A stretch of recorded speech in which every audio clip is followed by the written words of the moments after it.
Special day at the radio station.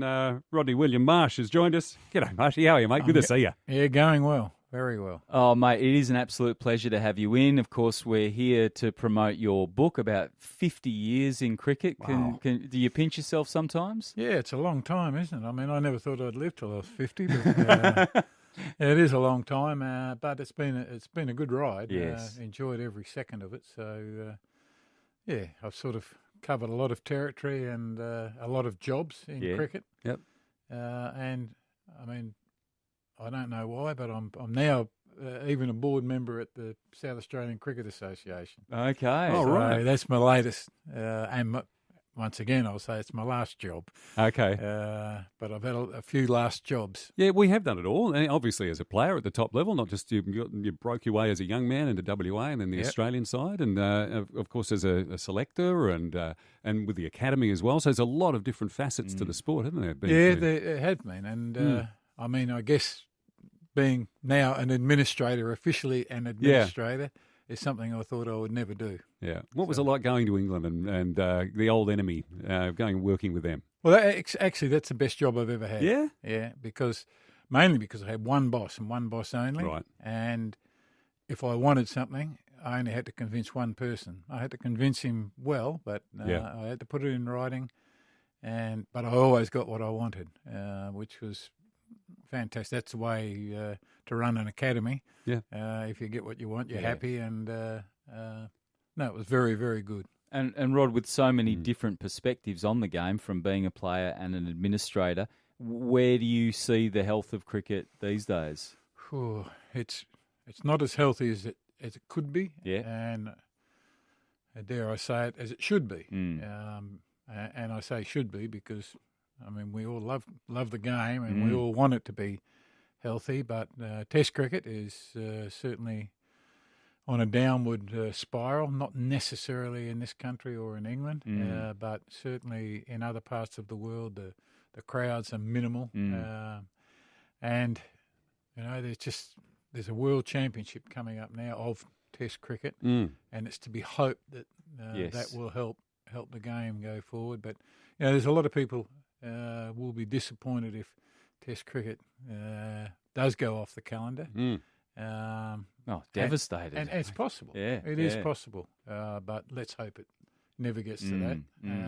And when I say not in our lifetime or my lifetime, but, you know, not in anyone's lifetime in the foreseeable future. I mean, I just think the game is steeped in tradition, and there's so much of it being played over the years, and you know, so many people are employed by the game now, and we just want to see it thrive. Yeah. Hey, Rod, I was lucky enough to go to Lords last year. There wasn't a game on at the time. There was a bit of practice for a T20 game that was coming up, but to walk through that long room and that as a spectator was incredible. But what was it like as a player and all of that tradition at a ground like Lords? Well, coming out of the dressing room, you actually have got to fight your way to get on the ground because all the members are in there. Yeah. And I mean, it's just incredible to think that you actually walk through people to get on the ground. And I mean, security-wise, it's not too damn good, I wouldn't have thought these days, but it's amazing. And in the old days when everyone used to smoke, walking through it. there'd be guys in there with cigars. And it was quite incredible. Pipes and cigars, and you walk out through there and you gasp for air to get out onto the ground. It was quite incredible. And, you know, that was bad enough, but if you got naught and you came back, you had to go back through them, you know. You got the Raz. Yeah. And, of course, you were part of, you know, such a revolution in cricket, and so much has been written about those wonderful times through Kerry Packer and World Series cricket. But in your book, you know, I love those early days photographs and seeing your big backyard there in Armidale, I think it was, and you talking about the fact that was it the cover drive that you could play or couldn't play? And it all depended on your backyard. Yeah, it did. It did because, you know, you broke one window and you broke another window, and then when you broke the third window, your mother, Dad didn't mind, of course, because he was probably part of it. Mum used to get cranky, and so that shot had to go out of the repertoire, so to speak. And it actually affected your professional sport. I mean, who knows how much, but it's a nice good story, and I'm sticking to it. Yeah, too right. Isn't that funny? When Dennis Lillee, your good mate, came out, man, great teammate, came out with his book, he came in here and I said, mate, seeing you and Rod and Tomo at the Wacker in 75 playing against England and terrorising the Englishmen, I said it was the greatest day of my life, just sitting up in the Inverarity stand. And Dennis looked at me and went, Claresy, you got to go out more. But they were incredible times, weren't they? And that was a fearsome fast bowling lineup we had. And that was really the start of the modern era of fast bowling. Yeah, it was. I mean, before then there was sort of Linwell and Miller. But then all of a sudden, Tomo and Lillee hit the scene in that series 74-5 against England, and I mean they were frightening. Yeah. Well, you were there. Did you have your hands all bandaged up? How was that to keep to those blokes? Yeah. Well, I mean, put it this way: it's a lot easier to keep to than bat against them. Yeah, you're right. Yes. Because you've got an extra 30 metres, haven't you? Yeah. But it was good fun. Yeah. It was just good fun, and cricket was good fun in those days, and I feel a bit sorry for the players today because they can't have the fun that we had playing cricket.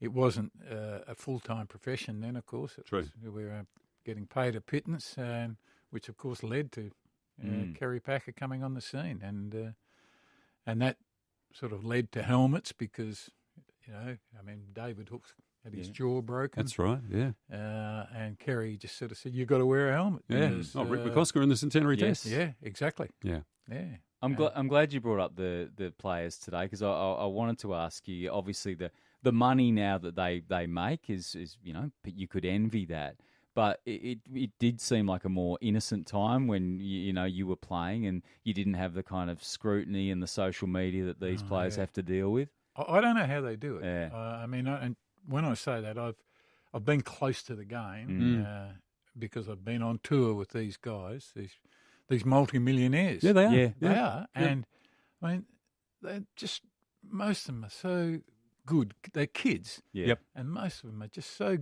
nice and so humble. Yeah. And yet they've got a very shallow life almost because they wake up in the morning and they train. Yeah. If they don't play or they travel, which we did. But this goes on for, 11 months of the year. Mm. And they hardly get any time off at all. Yep. And you can understand how they get, Protect themselves. Yeah. It's difficult. It's very difficult. And, they have a period where their wives travel with them, the wives and the kids. Yep. But it's not much fun either because, if you've just had a hard day at cricket, the last thing you want to be doing is probably going out for dinner. So a lot of them just have room service. Yeah. A lot of them play games on their devices. Yeah. Wow. I was away with one group that actually hired a big television. And what do they call it? I don't even know. The what Xbox. So the type Xbox. thing, Gaming, yeah. And I thought, God, Yeah. what's wrong with going to the bar and having a few beers? Isn't they that can't, that's can the they? equivalent? Yeah. That's the equivalent of that. You guys having a drink and Tony Gregg coming in the change rooms and you're having a beer. Yeah. It's so different. Yeah. And I just wish that they could experience what we experienced. Yeah. And because I think they'd love the game. A lot of them, I don't reckon, love the game like we did because they love playing and they love the competition, but the lifestyle, I think, is pretty tough. And It's yet pretty demanding. they still, on their time off, what do? They go and play in India. Yeah, the IPL. You're Yeah. making absolute poultice for 7 weeks. Yeah. Mm. And I suppose it only comes around once your career, so you've got to do it. You've got to make the most of it. Yes, Yeah. you do. You understand that, but my fear is that we lose the characters from the game, and I understand why they protect themselves. They don't want to go out because people will be filming them on a phone. Yeah. But part of the cricket mythology for myself, watching people like you and Lillee playing, was enjoying the freedom that you lived your lives and that you were characters, and maybe Warnie was sort of the last of that breed. Yeah, well, he certainly enjoyed himself. Yeah. And, good on him. But, it's even towards the end of his yes. career, the scrutiny became, I think. Yeah, it was pretty focused on him, tough. wasn't it? Yeah. I mentioned Greggy, so the late Tony Gregg, and we all miss that character as well. And you know him a lot better than we did. We've watched him as fans, but people like Greggy who are gone now. They were a different kind of. There was a lot of fun there. But who were the guys that were the real characters and used to give each other a bit of a hard time? Well, I mean, Greggy was always. You'd always get a comment back from Greggy. And he was terrific. But look, there wasn't a hell of a lot said on the cricket field in those days. I mean, if someone tried to umpire the game, then he'd get told to just get on with his batting and leave the umpiring to the umpiring, and we'll do the appealing. All right. Okay. Right. And that was about it. Yeah. Occasionally, the fast bowlers, being fast bowlers, if they got hit for 4 or got hit for 6, they might say a word or two, but nothing derogatory. Not like the modern day sledging that we I mean, it's just inane, some of the stuff that goes on a cricket field now. Yes. And it's just too much noise for mine. Yes. But nowadays, it's encouraged, and I can't understand why anyone would say, well bowled, when the batsman's shoulder arm left the ball go 2 foot wide of off stump. Yeah. And you've got idiots behind saying, well bowled. Well, I wouldn't have thought that was very well bowled at all. Yeah, didn't make him play. No. Yeah. I mean, it just, I can't understand. Is that a symptom of them playing too much cricket, that they've almost got to keep themselves, motivated and fired up because they're playing so often? Yeah, I don't know. I was watching actually yesterday afternoon. We had the telly on, and India were playing the West Indies in yet another one-day game somewhere in the world. I think it was in India. It was a tied game. And I was watching Kohli, the Indian captain, who'd made 150. Virat Kohli, yeah. And I was watching him, and I thought, this guy is not that interested in this game. And he was just sort of there watching the game on the field. Yeah. And hardly was involved until it got to the stage where it got really tight. Yeah, right. And then he was all about, Oh, okay. But for a lot of the game, I thought he doesn't really care. He felt like he was going through the motions. Absolutely going through the motions. Yeah. And you can understand why. Yeah. It's probably his, 38th one-day game this year or whatever. Yeah. And I mean, I played in the first ever one-day match in 1970 or whatever it was, 71. And I played 90 one-day internationals and didn't miss any, really. And he's probably played 400 or 300. Yeah. And we'll probably play 800, How they do it, how you'd ever remember.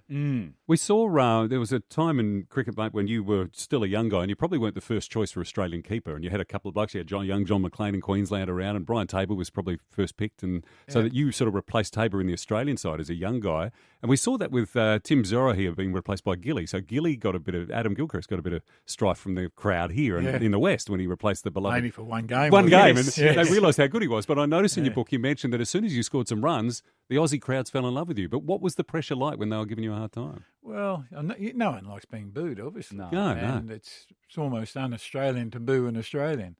But, in cricket anyway, you just sort of thought, well, I've got to do something to change this. And I think getting runs and, playing attractive cricket, that was the other thing. Yeah. And showing that you cared when you're on the field with your wicket keeping, you try your hardest every time and you show that on the field by the things you do, just your body language, I guess. And it won them over in the end. Yeah. In the end, I mean, Sydney was probably one of the most appreciative crowds. Yeah. So. Oh, did you feel that love from Australian crowds beyond that? Because, there was a real feeling of affection for that Aussie side beyond that. Oh, there was. I mean, and the fact we were winning a lot too, that helps. And, we've always been pretty good at home, but we've always been pretty bad away on the subcontinent, which is, it's a worrying continuance almost that we just keep on losing there. And mind you, it isn't easy to win there, but it's doable, and we've got to get better at that if we want to be number one in the world again. Well, we were talking about this earlier today. It seems like for the last 2 decades we've been talking about our inability to play spin, and surely today, with the number of coaches, etc., that our players would be getting better at that, but they don't seem to be. Well, the thing is, with this game of cricket, you've got to develop a technique at an early age, and This is where Australia's batting is, and it's been a problem for a long, long time now. We had our great team over the late 90s and early 200s, and really, when I left in 2001 to go to England, I said that we've got problems with batting. Yep. And I mean, the response was, well, hang on, we've got two sides that would beat anyone in the world. Yes. Our first side now is, I said, well, that's all very well now, but what about the future? Future will look after itself. Oh, okay. Right. Doesn't look after itself. No, it doesn't. Yeah. And, there's a way of doing it. There's a way of doing it. And you've got to get the right people coaching the kids and staying with those kids, I believe, through to their manhood, if you like, through to 18 or 19 years of age, and developing their technique along the way. Yeah, Rod. Obviously, there's been a bit going on with Australian cricket. We know about the Warner and obviously the Australian captain Steve Smith being out at the moment, so he's been banned. But Justin Langer, his success in the West Australian scene was revolving around really great, talented cricketers, but also really good young men. He's got a really tough job right now trying to build this Australian team's confidence, hasn't he? Well, I think if you're a coach of Australia or captain of Australia, you've always got a tough job. Yep. I mean, it doesn't matter whether you're winning or losing. There's an incredible amount of pressure that comes from the press. Yep. It comes from the board. It comes from everyone, because you're expected, as the Australian captain and the Australian coach, you're expected to win. Yeah. You're expected to win, and you want to win, and you want to win for your country. There's no doubt about that. But it's a job. I mean, I don't think it's a long job being a coach of Australia or a captain of Australia. I think it's a very, very difficult thing to do, and it takes very special people to be able to do it for any length of time. So, as I've written in the book there, I mean, I reckon after about 30 test matches, they basically they burn out. Fair enough too. Yeah. I mean, Ian Chappell is a good example. He captained around about 30 test matches. He was spent. Yeah. Tougher job than the Prime Minister, they say. Yeah, Greg Chappell's the same. Yeah, you're right. Of course. He was gone. He used to get that cranky. Yeah. Well, his form suffered as well later on, didn't it? Yeah, it did. But he's a great player. Greg. Wonderful. Kim Hughes, of course, his captaincy, it didn't end well. Yeah. Michael Clark. Yes. I said Michael almost changed his personality. Yes. He was. Michael's a lovely kid. He was Yeah. at the academy, and he's just he loved cars, and he loved wearing nice clothes, and loved having his hair cut differently. Yeah, and you're all right. that sort of thing. Yeah. And then all of a sudden, he's captain of Australia, and towards the end, he became bitter about a few things, and as you do, you know. And he was a different person almost. Yeah. But, he still calls me Uncle Rodney. Oh, does he? Does he? Oh, I think we're getting the hurry up, but I can't let you go. It's without really funny. You watch people winding us up. asking you about, of course, the West Indies in that golden time. I mean, for us as fans, watching the Aussies against the Windies. Andy Roberts going to kill you, mate, man. Yeah. And so sad to see what's happened to West Indian cricket, but it really was a golden age, wasn't it? Yep, and they were very, very good. I Yeah. think they learnt very quickly that after Lillee and Thomson cleaned them up in 75, 76, they realised that if they were going to be competitive, they had to have a good fast bowling unit. Well, they had four. They got one. Wasn't bad, was Four. it? Yeah. As Andy Roberts got older, they had Holding and they had more. Like it just kept coming, didn't kept on coming from everywhere, didn't they? Yeah. And, didn't get too many half volleys. No, no. Yeah, Joel Garner to Marsh. Where is it? Hey, mate, a real pleasure. You can probably tell the cricket thank fans you. would talk for about 8 hours. Yeah. Good to see you.